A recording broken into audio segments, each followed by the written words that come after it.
Coucou, c'est Gwen pour Effet Papillon. On se retrouve pour la guidance de mercredi. Guidance générale. On ne prend que ce qui fait écho, ce qui parle.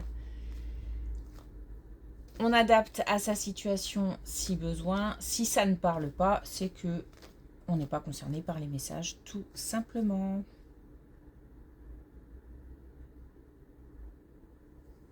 Bref, on ne se prend pas la tête.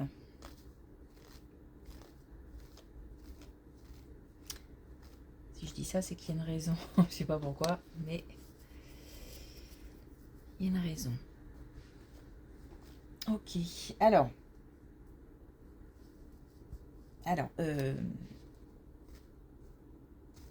je vais attaquer tout de suite parce que beaucoup de connexions. J'ai la couleur violette, qui pour moi est signe de connexion, d'intuition. Pas mal de messages, donc du coup, un peu de difficulté à me concentrer.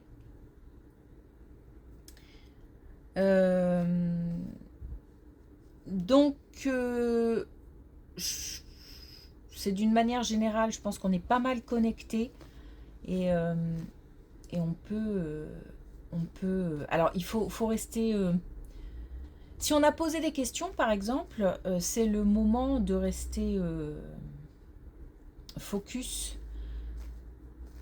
parce que on peut vraiment obtenir des réponses via différents biais, la musique, la radio, des signes qu'on pourrait, comment dire, des choses qu'on trouve, oups, désolée, ça, j'ai beaucoup de messages et j'ai du mal à, ça va trop vite dans ma tête et j'ai du mal à mettre des mots dessus et à suivre. Donc, pardon. Bon, je vais tâcher de me concentrer. Donc beaucoup d'intuition aujourd'hui, beaucoup de connexion. Voilà, on va essayer de se centrer, de se concentrer. Et puis aussi, j'entends, hein, on ne se prend pas la tête. Voilà. Bon, allez. L'oracle des rêves pour un premier message.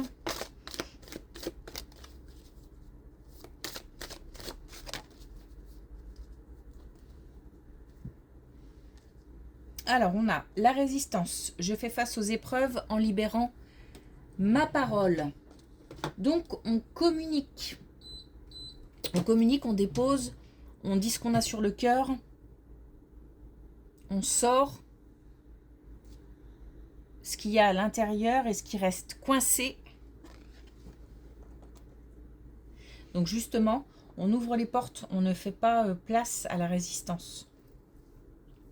Et par rapport aux connexions, c'est important aussi, bon, si vraiment on ne veut pas recevoir et qu'on est gêné par ça, ou il peut y avoir plusieurs raisons, c'est chacun son choix bien évidemment, mais sinon on se détend, on ouvre les portes, on se protège, on fait ces petits rituels, on se protège.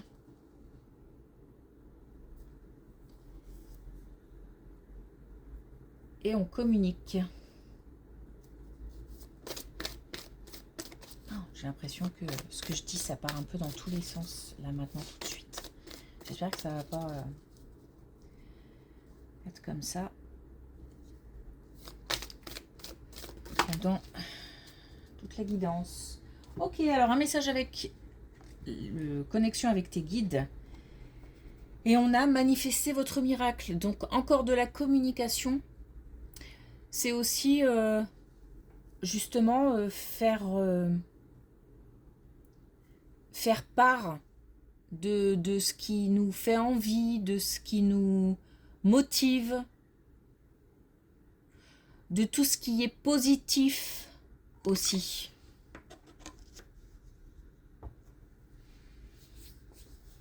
C'est tout simplement faire part aussi de ce qui nous arrive, c'est-à-dire que ça peut parler aux personnes qui sont un petit peu en ce moment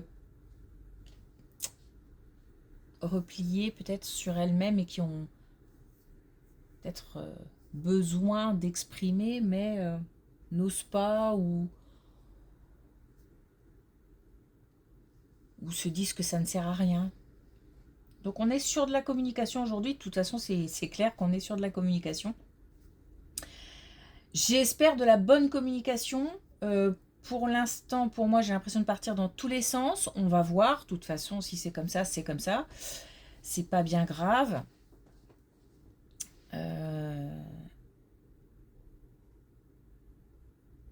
Donc on essaie de rester concentré. Allez, on y va.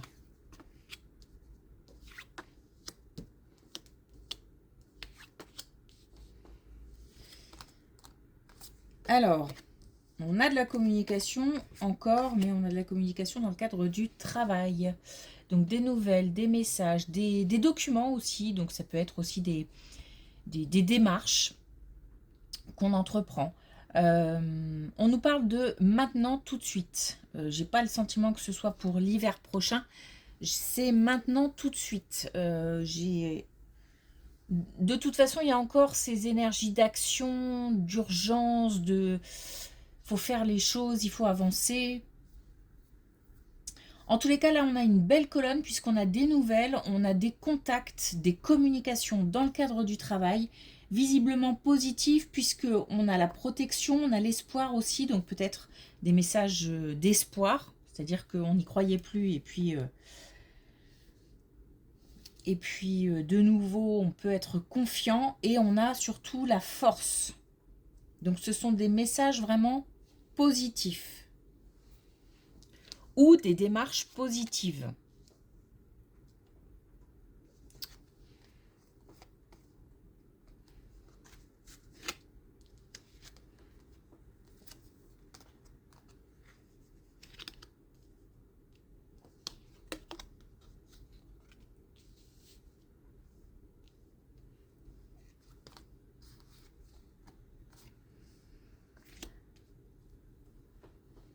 Alors, on a une situation de vol, de sentiment de vol, de perte, ou alors vraiment un stress important. C'est possible que ce soit essentiellement le stress, parce que on nous parle de grands changements, de déménagement, peut-être de déplacement, et on est, ça génère pas mal d'angoisse. Alors peut-être des peurs, peut-être que on a aussi des sentiments liés au fait de partir, de quitter. Et ça angoisse pas mal. On nous dit que ce n'est qu'un passage, que le fait d'engager l'action, je vais le dire comme ça, d'engager le changement, c'est comme si en fait on avait affaire à un gros changement et que certaines personnes, beaucoup d'ailleurs je pense, ont pas mal de mal avec les changements, même s'ils sont positifs. Le changement peut vraiment être source de stress, et là c'est le cas parce qu'il y a une part de mystère, une part d'inconnu qui déstabilise en fait. C'est le avant. Le après, on a la libération, on a le fait de laisser s'en aller, donc on est aussi peut-être sur une situation où quelqu'un part. C'est pas forcément nous qui partons, mais quelqu'un. Exemple, un enfant qui prend son envol, par exemple. C'est angoissant, mais ça peut être complètement autre chose. Donc on part ou on laisse partir, on a une libération. Et on a aussi le fait d'y voir beaucoup plus clair. Donc une fois que le changement a eu lieu, la situation s'apaise.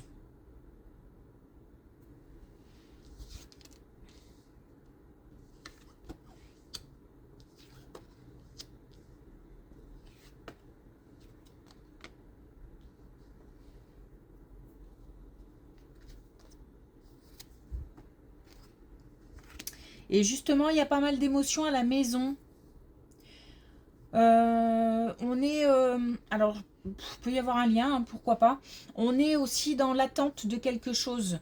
Mais il se peut aussi que ce soit lié au travail. Donc là, encore une fois, on a un, comment dire, des vases communicants entre travail et foyer, famille.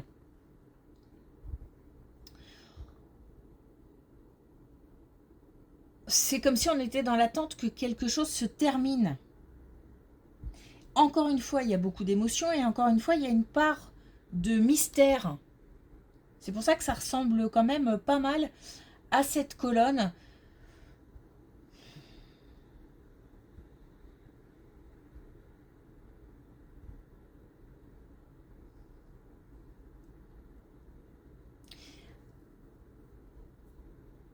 Il y a une fin, il y a quelque chose qui prend fin. Et j'ai l'impression que c'est vraiment cette attente. Le changement n'a pas eu lieu. Cette attente est limite peut-être insupportable.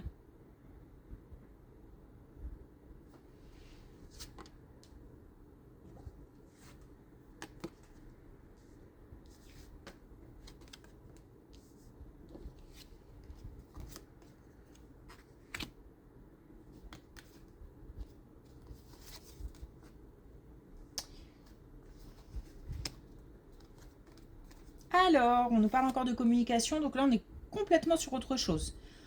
On est sur je pense, une rencontre récente, ou alors on est attiré par quelqu'un et on a vraiment envie d'y aller, entre guillemets. C'est-à-dire que de franchir un cap, je pense plus de communication, peut-être se lâcher, de se laisser aller, mais aussi de se dévoiler.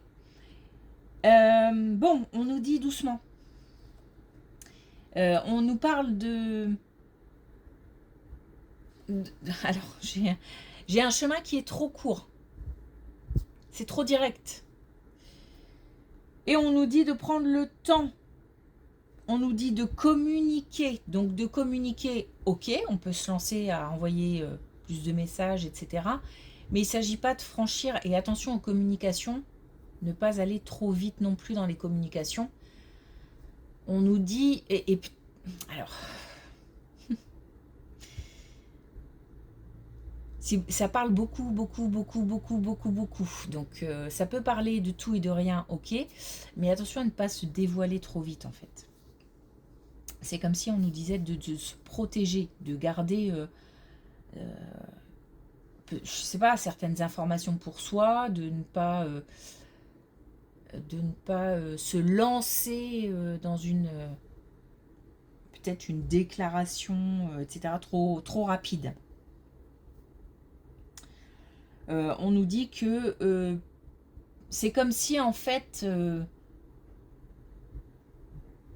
je pense que la personne qu'on a en face, elle, ne va pas vouloir aller aussi vite. Il va falloir, je pense, s'adapter au rythme de la personne. Alors vous allez me dire, ouais, mais bon, j'ai pas que ça à faire que de m'adapter au rythme des gens qui m'entourent. Ben non, c'est vrai. Après, on a toujours le choix, hein. Soit on y va et puis on voit ce que ça donne, et si c'est un flop, et ben on prend ses responsabilités. Sinon, on y va tranquille. C'est en tous les cas, j'ai l'impression que c'est plus sûr, c'est-à-dire que c'est vraiment non pas pour faire plaisir à l'autre, mais c'est surtout pour se protéger. J'ai l'impression qu'en allant trop vite, on risque que la porte se referme, et c'est dommage. Et c'est nous que ça va faire souffrir et pas forcément celui qui est en face.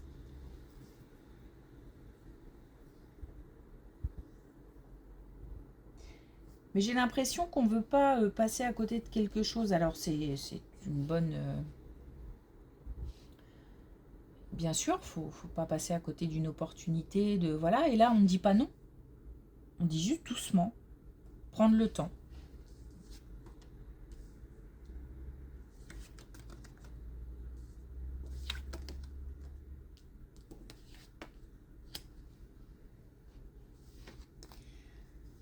Alors, on est encore sur autre chose. On a une relation qui était... alors, on a de la colère. On a des non-dits. Un sentiment de trahison peut-être. De culpabilité aussi. Bref, un déséquilibre dans une relation. Et ça a suscité pas mal de...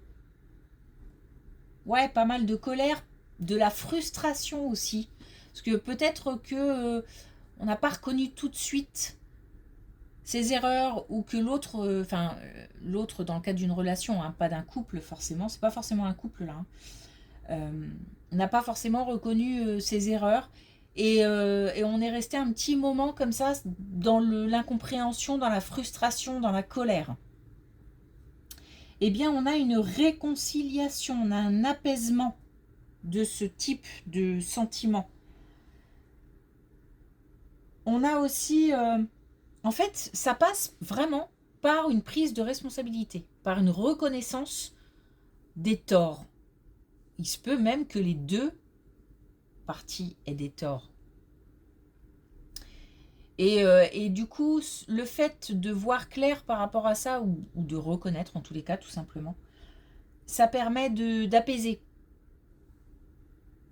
la relation. Donc là, on a une réconciliation dans le cadre d'une relation, qu'elle soit amoureuse, amicale, professionnelle ou autre, parce qu'on a reconnu, il y a une reconnaissance, une prise de responsabilité, voilà, on va dire ça.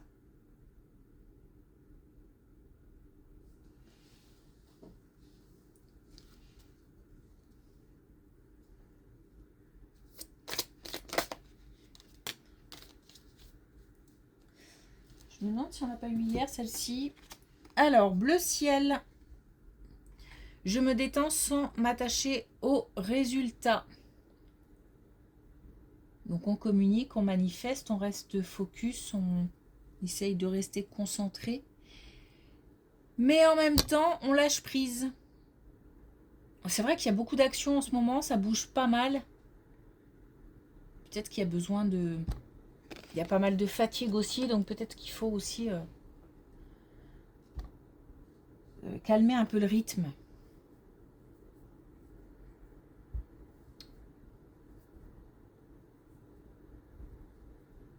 Et puis on se prend pas la tête, je sais pas, j'arrête pas d'entendre ça, on se prend pas la tête, on se prend pas la tête. Ok, merci pour votre écoute, je vous souhaite une belle journée, je vous dis à demain.